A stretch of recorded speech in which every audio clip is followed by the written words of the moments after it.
Pemirsa, saya masih berbincang dengan Gede Heri Aruwijaya, Ketua Umum Asosiasi Peneliti Muda Indonesia atau APMI 2022-2023. Mas Heri, kita lanjutkan. Nah, kalau bicara soal riset, sebetulnya kan kalau Mas Heri ya sudah mendalami riset dari dulu, jadi tahu bahwa itu penting gitu ya. Tapi kan untuk beberapa kalangan mungkin atau orang awam mungkin seperti saya tidak mungkin belum melihat bahwa riset itu sebegitu penting sebetulnya.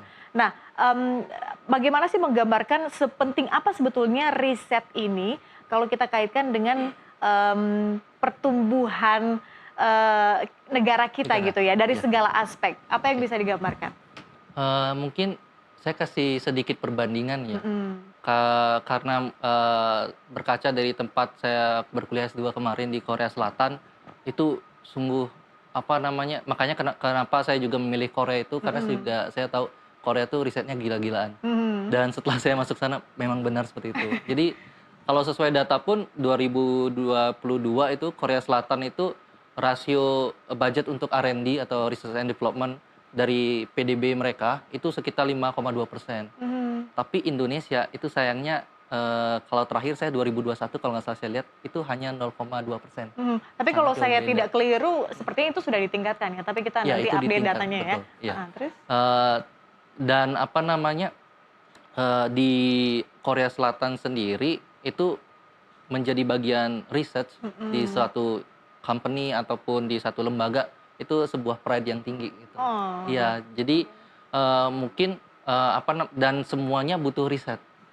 Bukan hanya kalau di Indonesia sendiri yang saya lihat mayoritas risetnya lebih mengarah ke kebijakan publik ataupun marketing gitu ya. Jadi sasarannya ke konsumen, bukan ke kita mendevelop suatu inovasi yang baru gitu.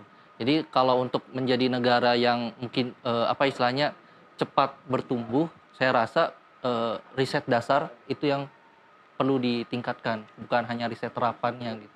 Riset dasar nih maksudnya riset seperti apa? Riset dasar atau basic science tuh maksud saya tuh riset eksplorasi, Pak. Jadi Indonesia itu kita punya sumber daya alam yang besar. Ya. Tapi saya yakin kalau makanya kenapa banyak orang luar itu datang ke Indonesia untuk basic science-nya kayak misalnya meneliti daun kelor dan meneliti banyak yang memang tanaman atau hewan-hewan yang memang nggak ada di negara mereka, tapi ada di kita. Nah, itu yang kita kurang menurut saya. Karena mulai dari basic science itu akan jadi pengetahuan yang orisinal dari kita sendiri dan nantinya akan bisa dikembangkan ke riset terapan. Gitu. Jadi kalau riset terapan itu misalkan kita pengaplikasian sebuah material untuk membuat mobil gitu. Tapi kita nggak tahu nih material apa yang kita punya gitu kan. Jadi sebaiknya memang kalau misalnya pemerintah berniat untuk mendanai lebih untuk bidang riset, saya rasa basic science dulu deh. Fondasinya kita kuatkan, jadi nanti riset terapannya akan lebih gampang berjalan. Karena riset terapan menurut saya tuh lebih baik di-handle oleh industri gitu dibandingkan pemerintah. Gitu. Tapi ada nggak sih maksudnya hal-hal khusus mungkin yang jadi catatan Anda kan jadi penasehat juga untuk asosiasi peneliti muda Indonesia. Mohon maaf. Oke. Nah, Anda jadi penasehat kemudian pernah menjadi ketua umum, tapi ketika kemudian melihat persoalan masyarakat yang belum terlalu familiar dengan riset, seberapa penting riset itu sendiri, ada nggak sebetulnya aspek atau hal-hal yang jadi perhatian Anda ketika berbicara soal apa yang harus difokuskan oleh pemerintah saat ini gitu ya? Ada nggak kira-kira? Oke. Kalau dari saya pribadi sih pengalaman dari APMI sendiri juga, kita setiap periode tuh selalu mengadakan namanya kita APMI Goes to School. Oh. Jadi tahun kemarin pun kami langsung justru anak-anak kami anggota itu sangat semangat itu.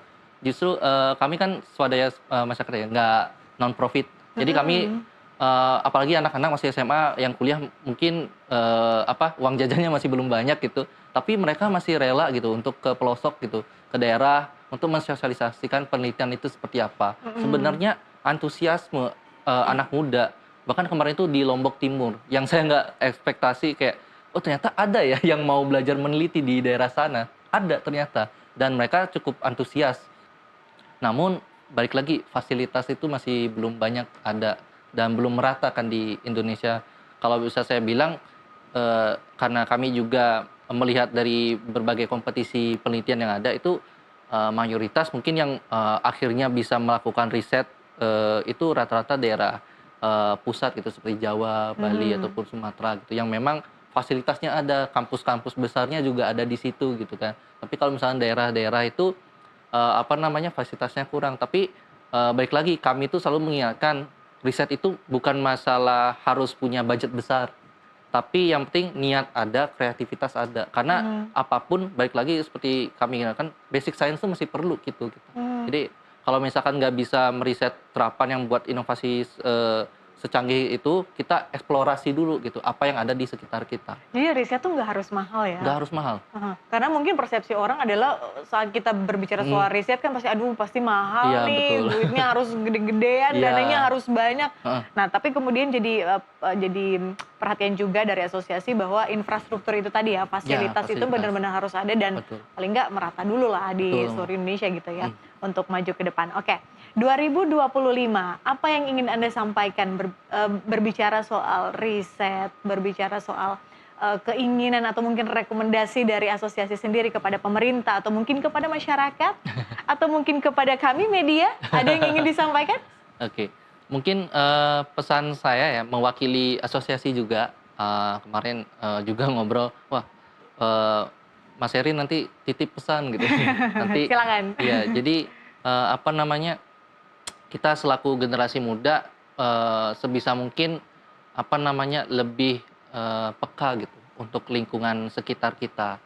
Kalau kita ngomongin masalah riset, kita nggak usah jauh-jauh deh. Saya juga nggak pernah kalau misalkan ada yang minta rekomendasi ide penelitian ataupun topik penelitian apa yang cocok di era sekarang, saya selalu rekomendasikan apa masalah di sekitarmu. Gitu. Jadi penelitian itu kan sebenarnya simpelnya adalah menyelesaikan masalah yang bisa kita lihat.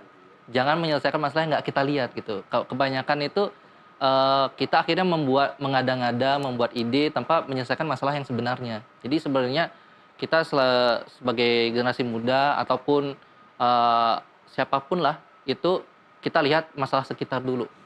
Baru kita kita rumuskan bagaimana cara menyelesaikan masalahnya. Jadi step-stepnya adalah kita identifikasi dulu masalah di sekitar apa, baru lanjut untuk membuat riset itu sendiri ya. Nah, kalau mulai dari sini udah tahu problemnya apa, harus mulai dari mana? Saya balik lagi ke pertanyaan tadi. Kalau sudah mendapatkan problemnya apa, itu sebenarnya kita tuh bisa melakukan banyak hal ya. Karena saya melihat yang tadi saya juga sebutkan, generasi muda sekarang inginnya instan.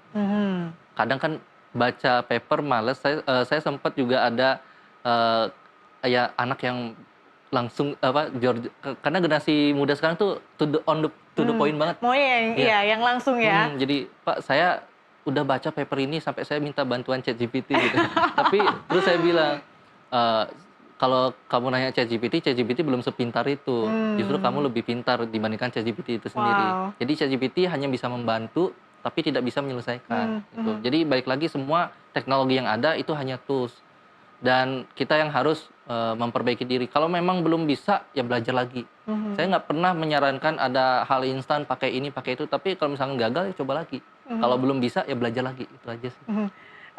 ChatGPT juga buatan manusia ya. Betul, ChatGPT juga Jadi memang buatan balik lagi ke situ, memang manusia lebih pintar daripada pintar. ChatGPT. Itu quote of the day dari Mas Heri. Mas Heri, terima kasih ya sudah hadir, sudah mampir di studio MTV. Terima kasih banyak sudah berbagi perspektif. Semoga tahun 2025 lebih baik ya di dalam hal riset dan teknologi tentu di Indonesia. Thank you. Thank you. Dan pemirsa jangan kemana-mana, Special Report masih akan kembali usai jeda.